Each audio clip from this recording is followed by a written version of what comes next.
Hello and welcome to another episode of the Walled Garden Podcast. So today I wanted to do a bit of an extension to the previous episode that I released where I was talking about Ralph Waldo Emerson's call for us to experience the enlightenment of our ancestors. And this is actually the first 10 to 15 minutes of our meetup that we had this week on this exact topic.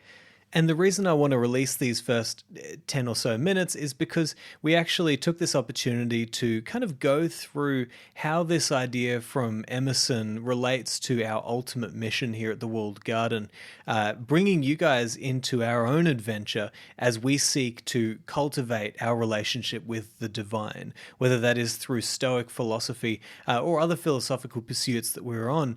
Nonetheless, we are all setting our aim at really pursuing what would be the highest possible good for us and humanity, we believe. So in these few minutes, you'll hear me talk a little bit. You'll hear Sharon. Kai speaks a lot more in the rest of the meetup, and so he doesn't really make it into this conversation much.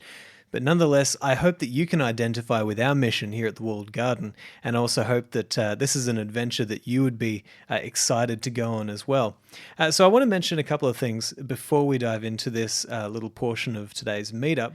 Firstly, if you are a patron of the Walled Garden, then you can log in and you can actually see the full recording of the meetup that we had today in the back end of the website. So you just have to go to the Walled Garden meetup page and it will be posted right there for you to catch up if you weren't able to make it today. The next meetup that we do have coming up is this Sunday, the 16th of January at 12 noon Australia time, which for Americans will be Saturday evening. And this is going to be our second Soul Searching with Seneca meetup of the year. Very exciting. We're looking forward to that. The first Soul Searching with Seneca meetup that we had last week was absolutely amazing, had a great turnout. And this week we are discussing Seneca's letter number 32 on progress.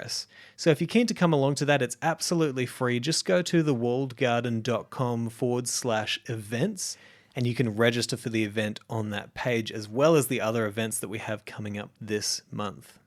And if you are keen to attend these Soul Searching with Seneca meetups, one of the great advantages of becoming a patron on the Walled Garden is that every week we do post the full meetup recording in the back end of the website for our patrons, right? So that you can catch up and you can really listen to these amazing conversations that we're having with people. And the other benefit is that you will get priority access to booking for these events. So they are free to everybody, but they are limited to 15 people per event because we want to make sure that everybody gets a chance to chime in and add to the conversation, right?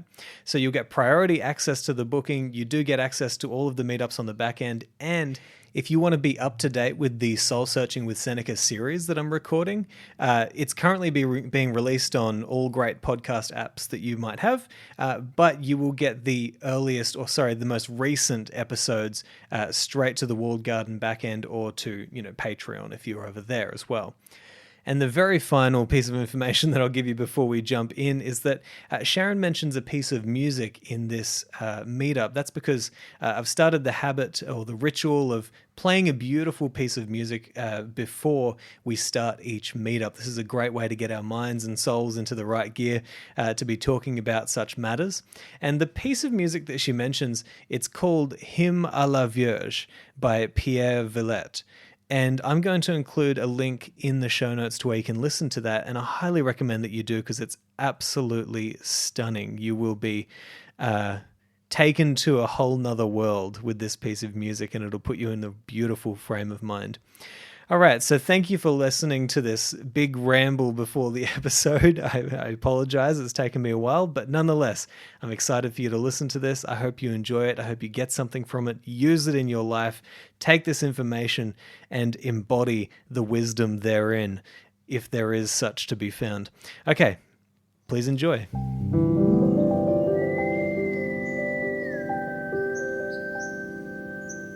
I'm going to read this passage from Emerson. It's the first paragraph in his Essays on Nature. And he says, "Our age is retrospective. It builds the sepulchres of the fathers.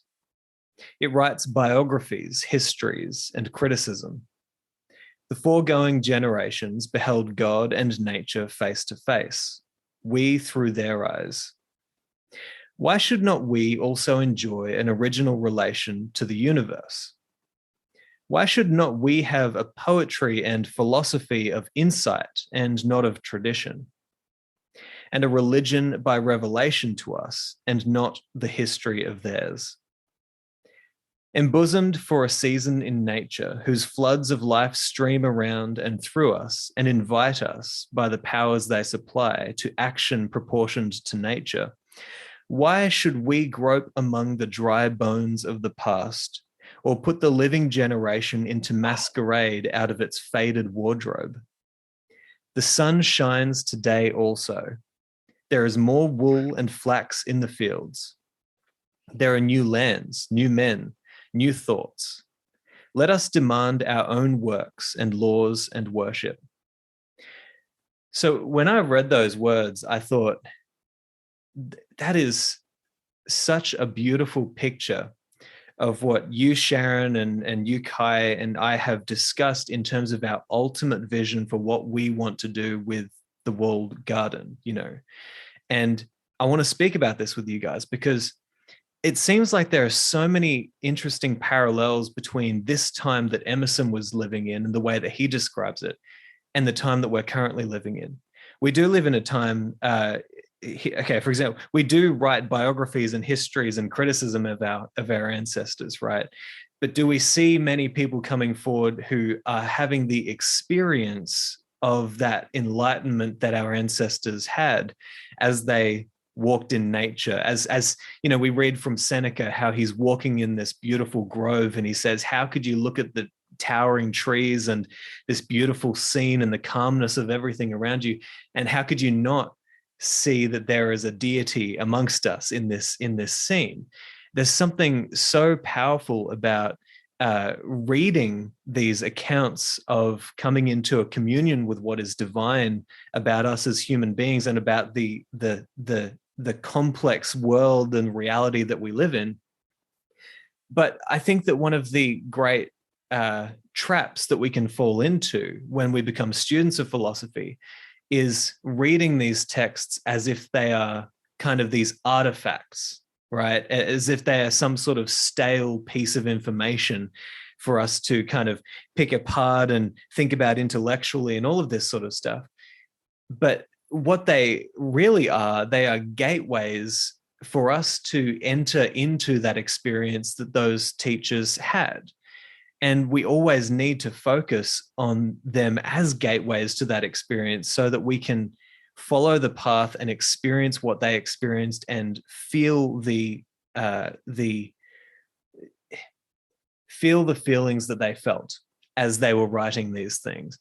And I just think, when he says, why should not we have a poetry and philosophy of insight and not of tradition, and a religion by revelation to us and not the history of theirs?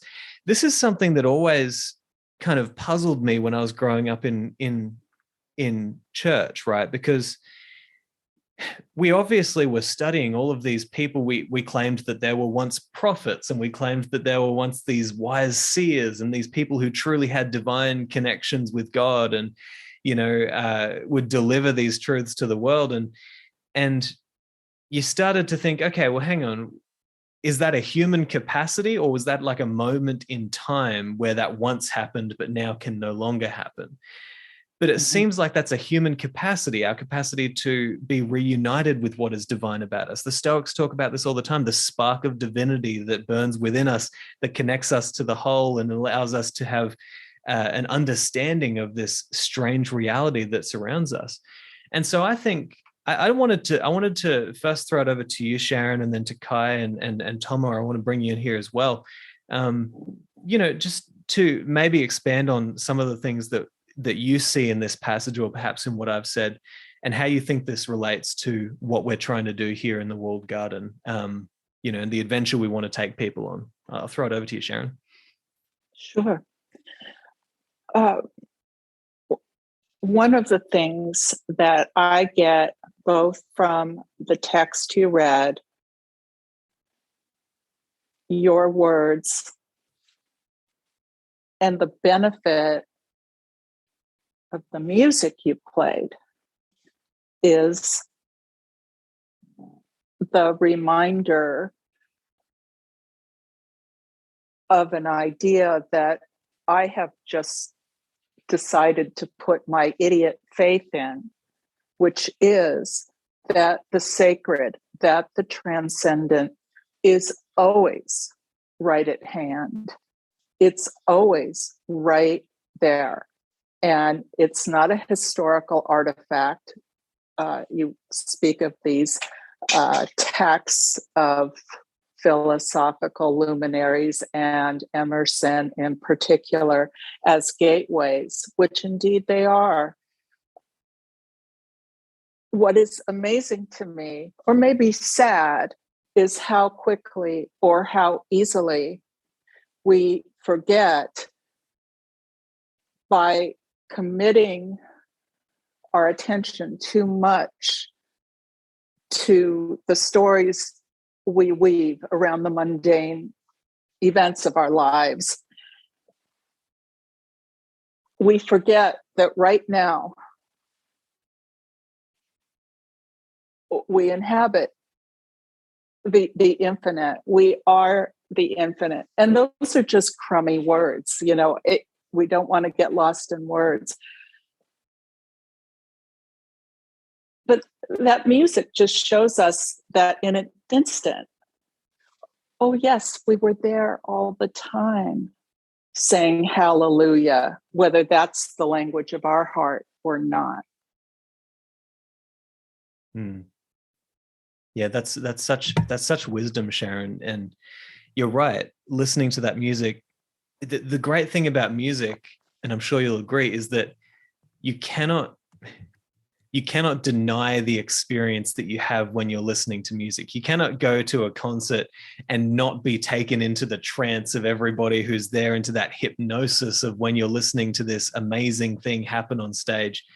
And even just listening to that music that we just listened to, you can't help the goosebumps that bubble up when you hear a certain chord or, a certain phrase, and it pierces you.